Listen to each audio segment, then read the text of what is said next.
pukul 6 waktu Indonesia Barat. Radio Republik Indonesia Palembang dengan Warta Berita. Setelah menjadi sorotan nasional kasus seorang anak yang meninggal dengan kondisi tubuh dipenuhi cacing, masyarakat diminta untuk meningkatkan perhatian terhadap kebersihan diri dan sanitasi lingkungan sekitar. Wali Kota Palembang Ratu Dewa mengatakan sesuai dengan Peraturan Wali Kota Nomor 18 Tahun 2019 memastikan penghapusan PBB hingga Rp300.000 tetap berlaku.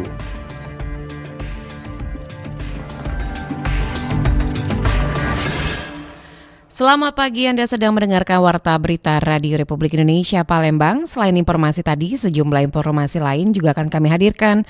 Untuk edisi hari ini, Sabtu 30 Agustus 2025, bersama saya Dela Wawi. Inilah Warta Berita selengkapnya.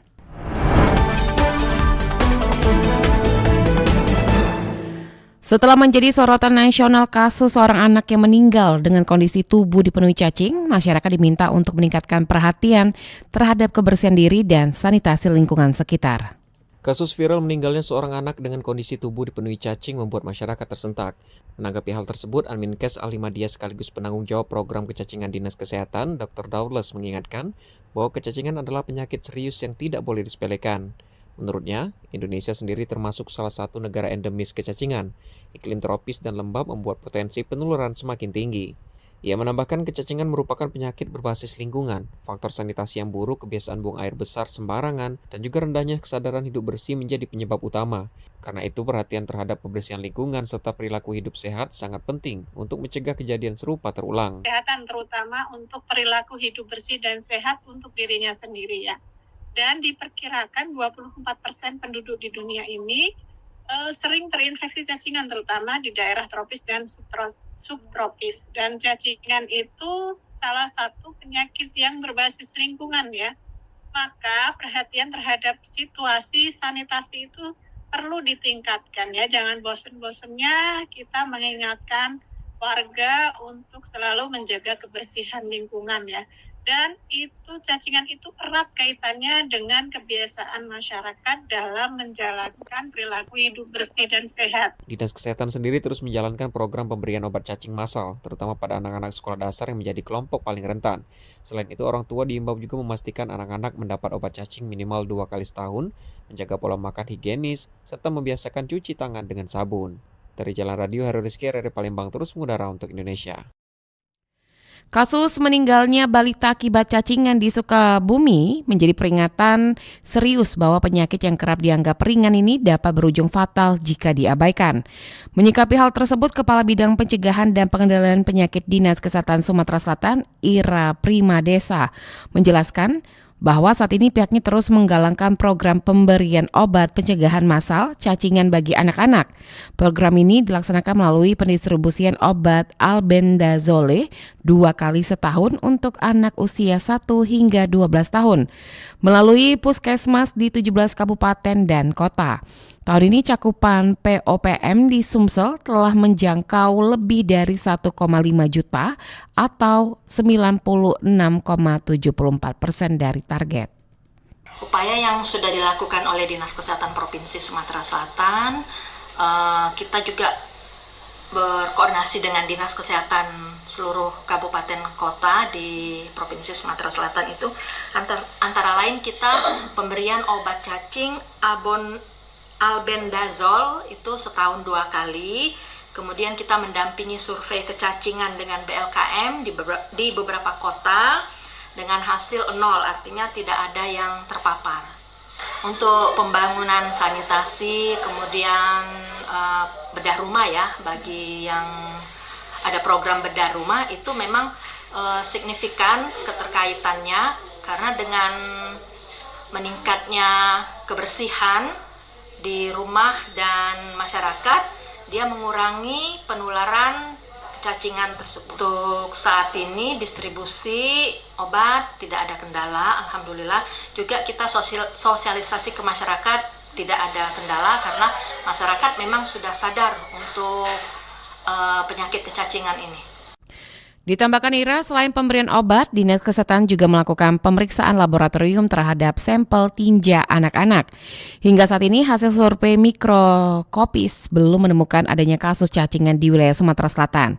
Pemeriksaan dilakukan bersama Balai Laboratorium Kesehatan Masyarakat sebagai bentuk antisipasi dan pemantauan berkala, serta komitmen menjaga kesehatan anak-anak. Pemerintah daerah optimis dengan upaya menyeluruh ini, angka kasus cacingan di Sumatera Selatan dapat terus ditekan. Pendengar, selanjutnya kita akan mendengarkan ragam tanggapan masyarakat.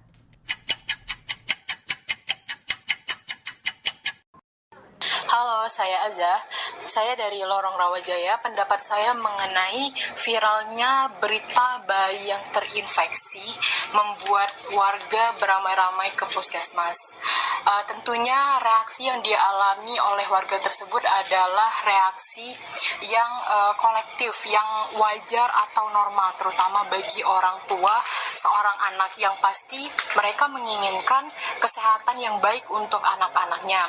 Sehingga warga yang datang ke puskesmas itu berbondong-bondong meminta divaksin agar anaknya tidak tertular oleh penyakit tersebut.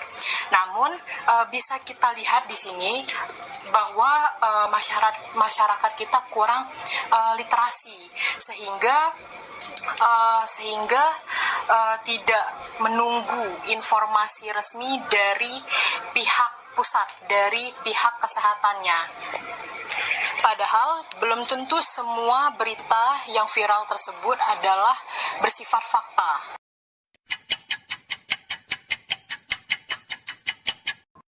Halo, saya dari Pemantasari dari Balayuda. Menurut saya, berita tentang bayi terinfeksi yang viral memang sangat mengkhawatirkan bagi warga yang ramai-ramai ke puskesmas menunjukkan kepedulian dan kewaspadaan yang baik, tapi penting juga untuk tetap tenang dan mengikuti informasi resmi dari tenaga kesehatan agar tidak terjadi kepanikan berlebihan atau penyebaran informasi salah.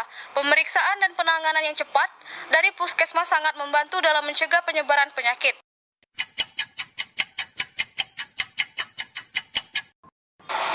Halo, saya Rani dari Cakabaring. Saya akan menjelaskan tentang viral berita bayi terinfeksi, warga ramai-ramai ke puskesmas. Tersebarnya berita viral tentang bayi infeksi menunjukkan pentingnya menjaga kesehatan anak.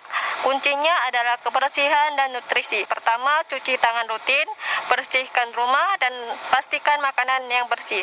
Yang kedua, pastikan anak mendapatkan gizi cukup untuk daya tahan tubuh yang kuat. Yang ketiga, imunisasi adalah perlindungan terbaik dari penyakit. Dengan langkah sederhana ini, kita bisa melindungi anak-anak dari risiko penyakit.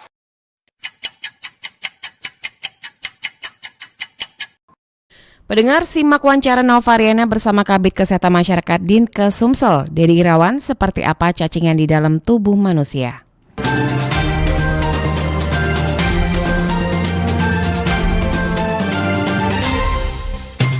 Alhamdulillah Pak Dedi izin. Kan kemarin kan ada kasus Raya di Jawa Barat ya Pak ya, yang cacing ya Pak ya.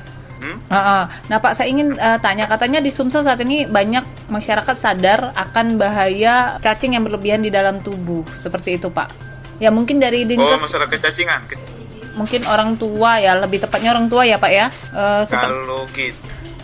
Kalau secara masyarakat untuk pencegahan kecacingan itu sebenarnya kan bukan hanya bayi balita.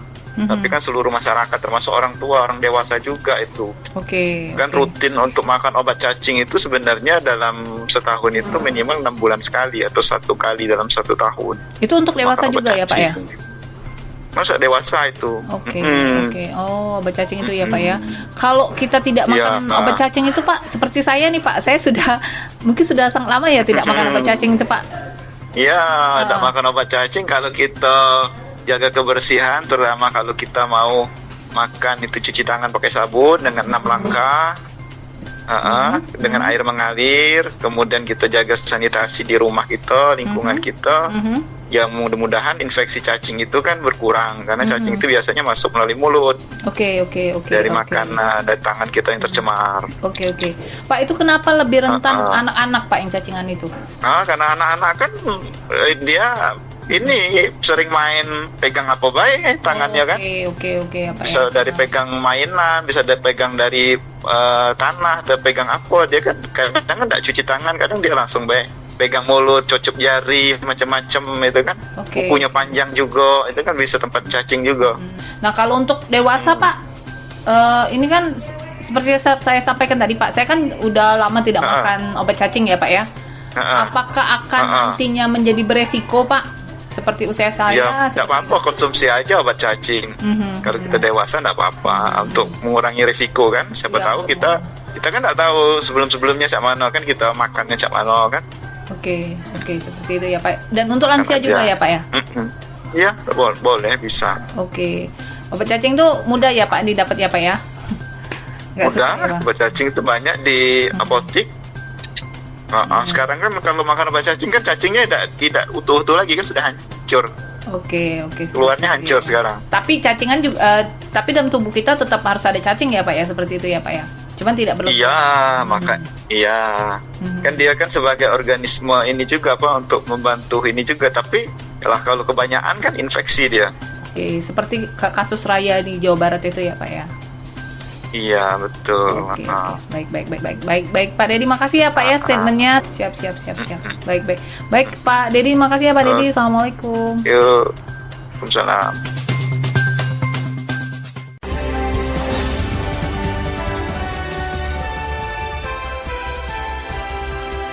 Warta Berita Radio Republik Indonesia Palembang.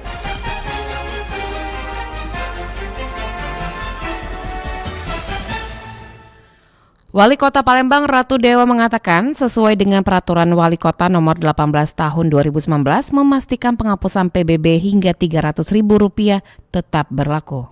Kebijakan penghapusan pajak bumi dan bangunan atau PBB senilai Rp300.000 ke bawah di Kota Palembang dipastikan tetap berjalan. Wali Kota Palembang Ratu Dewa menegaskan langkah ini sesuai dengan Peraturan Wali Kota Nomor 18 Tahun 2019 dan pihaknya memastikan penghapusan PBB hingga Rp300.000 akan berlaku. Ini merupakan bagian dari upaya meringankan beban masyarakat, khususnya warga yang kurang mampu.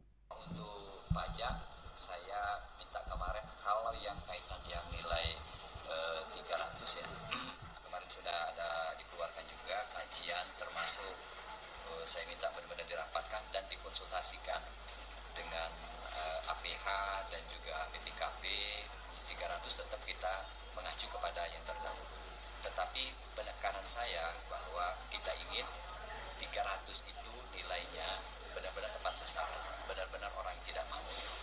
Menurut Ratu Dewa, pemerintah Kota Palembang juga meminta dinas terkait melakukan pendataan secara detail dari sisi ekonomi dan hukum agar kebijakan ini tepat sasaran. Sementara itu rencana perlunasan penghapusan PBB hingga Rp500.000 masih dalam tahap pengkajian. Usulan ini sedang dibahas dan akan dikoordinasikan dengan aparat penegak hukum serta BPKP sebelum diputuskan. Lamsihar Siltonga melaporkan.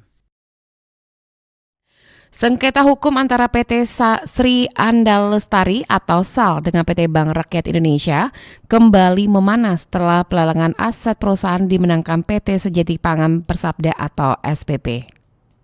Hanya ingin mendata dan menginventarisir. Mencuatnya sengketa PT Sri Andal Lestari dengan PT Bank Rakyat Indonesia atau BRI berujung pada pelelangan aset yang dimenangkan PT Sejati Pangan Persada atau SPP. Namun, inventarisasi aset yang dilakukan PT SPP bersama aparat penegak hukum pada Kamis 28 Agustus lalu justru memicu masalah baru. Dalam konferensi pers yang digelar pada 29 Agustus 2025 di kantor BSS Palembang, Advokat Yusrizal selaku kuasa hukum PT SAL menilai kegiatan itu bukan sekedar inventarisasi, melainkan eksekusi sepihak yang melanggar ketentuan pengadilan. Mereka Mereka menuding langkah tersebut sebagai bentuk pemaksaan kehendak dengan penggunaan cara-cara kekerasan. Sejumlah pekerja dilaporkan menjadi korban, mulai dari pemukulan, penyemprotan water cannon, tembakan gas air mata, hingga penangkapan. Peristiwa ini menimbulkan luka fisik sekaligus ketakutan bagi karyawan. Padahal, dikatakan Yusrizal, Pengadilan Negeri Pangkalan Balai sudah mengeluarkan penetapan eksekusi nomor 2 PDT XRL 2025 yang menunda proses eksekusi sampai perkara lain diputus. Namun, ketentuan itu dinilai tidak dijalankan di lapangan. Atas kondisi ini, PT SAL telah mengajukan sejumlah gugatan, termasuk perlawanan, bantahan, dan perkara di PT UN Palembang. Bahwa tindakan PT Sejati Pangan Persada yang dibantu oleh aparat penegak hukum dari Polda Sumatera Selatan, Brimob Polda Sumatera Selatan, dan Polres Banyuasin yang berdalih melakukan inventarisir aset milik PT Sri Anda Lestari. Faktanya justru melakukan upaya paksa penguasaan aset PT Sri Anda Lestari yang tentu saja atas tindakan tersebut adalah perbuatan melanggar hukum karena telah mengabaikan penetapan Pengadilan Negeri Pangkalan Balai nomor 2 PDT RL 2025 PN Pangkalan Balai, di mana pelaksanaan eksekusi ditangguhkan. Dalih pelaksanaan kegiatan inventarisasi aset yang diselewengkan menjadi kegiatan eksekusi aset dilakukan dalam bentuk memasang papan tulis nama PT Sejati Pangan Persada pada beberapa lokasi strategis, baik di area kantor pabrik minyak kelapa sawit maupun di kantor kebun kelapa sawit. Mereka juga meminta Presiden Prabowo Subianto dan Kapolri Jenderal Listio Sigit Prabowo untuk turun tangan, sekaligus menindak oknum aparat yang diduga terlibat. Dari Palembang, Muhammad Maulana, Pro 1 RRI terus mengudara untuk Indonesia. Informasi tadi mengakhiri Warta Berita pagi ini. Sebelum berpisah, kami sampaikan kembali topik berita aktual pagi ini. Di antaranya, setelah menjadi sorotan nasional kasus seorang anak yang meninggal dengan kondisi tubuh dipenuhi cacing, masyarakat diminta untuk meningkatkan perhatian terhadap kebersihan diri dan sanitasi lingkungan. Wali Kota Palembang Ratu Dewa mengatakan sesuai dengan peraturan Wali Kota nomor 18 tahun 2019 memastikan penghapusan PBB hingga Rp300.000 tetap berlaku. Informasi lainnya dapat Anda akses melalui website kami di rri.co.id. Mewakili kerabat kerja yang bertugas, saya Dela Wawi undur diri dan sampai jumpa.